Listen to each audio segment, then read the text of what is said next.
1969 সালে গঠিত হয় ইসলামী সহযোগিতা সংস্থা ওআইসি। বর্তমানে বিশ্বের দ্বিতীয় সর্ববৃহৎ সংগঠনটির সদস্য সংখ্যা 57। এখন যদি প্রশ্ন করা হয় মুসলিম বিশ্বের নেতা কোন দেশ, তাহলে সম্ভবত প্রথমেই চলে আসবে সৌদি আরবের নাম। তবে যদি বলা হয় উত্তরটি ভুল, এবার একটু ভেঙে বলা যাক। বিশ্বের সর্বাধিক কূটনৈতিক মিশন রয়েছে এমন দেশের তালিকায় প্রথম অবস্থানে চীন। দেশটির মিশনের সংখ্যা 274টি। 271টি মিশন নিয়ে দ্বিতীয় অবস্থানে যুক্তরাষ্ট্র, আর তৃতীয় অবস্থানে রয়েছে তুরস্ক। মিশনের সংখ্যা 252টি। 2002 সালে দেশটির ক্ষমতা গ্রহণ করে রিসেপ তাইয়েপ এরদোয়ানের দল একেপি। এর পরের 23 বছরে মুসলিম বিশ্বের মুকুটহীন সম্রাটে পরিণত হয়েছে তুরস্ক।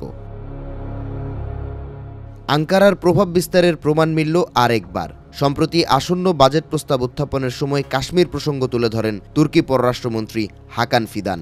জানান, আন্তর্জাতিক আইন মেনে পাকিস্তানের সঙ্গে ভারতের সমঝোতা করা উচিত। এর আগে জাতিসংঘ সাধারণ পরিষদের বক্তৃতায় প্রেসিডেন্ট এরদোয়ান দাবি করেন ভারতের হিন্দুরা মুসলিমদের উপর ম্যাসাকার চালাচ্ছে। কাশ্মীর ছাড়াও এরদোয়ানের বক্তব্যে উঠে আসে ফিলিস্তিন ও ইউরোপে ইসলাম ভীতির প্রসঙ্গ। ইউরাশিয়ান টাইমসের প্রতিবেদন বলছে, মুসলিম সাম্রাজ্যের নেতা হতে বেশ কয়েকটি পন্থা অবলম্বন করছেন তুর্কি প্রেসিডেন্ট, যার মধ্যে রয়েছে ইত্তিহাদি ইসলাম বা ইসলাম ধর্মাবলম্বীদের ঐক্যবদ্ধ করার গুরু দায়িত্ব। গঠন করা হয়েছে দিয়ানেত নামে ধর্মীয় সংগঠন। বর্তমানে দেশটির পররাষ্ট্রনীতি নির্ধারণে গুরুত্বপূর্ণ ভূমিকা পালন করে এটি। 2023 সালে সংগঠনটির বাজেট 1 লাফে 3 গুণ বাড়িয়ে $318 কোটি করা হয়েছে। ফলে ফিলিস্তিন থেকে কাশ্মীর, এমনকি রোহিঙ্গা সংকট, সব ক্ষেত্রেই লক্ষ্য করা গেছে আঙ্কারার বলিষ্ঠ নেতৃত্ব।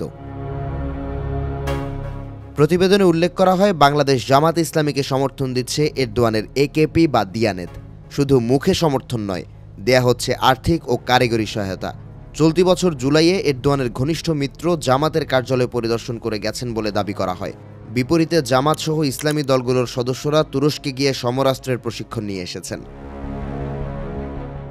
দক্ষিণ এশিয়ার কৌশলগত অবস্থা পরিবর্তনে সম্মিলিতভাবে কাজ করছে তুরস্ক, পাকিস্তান ও বাংলাদেশ, যেখানে অপারেশনাল কোর সরবরাহ করছে ইসলামাবাদ।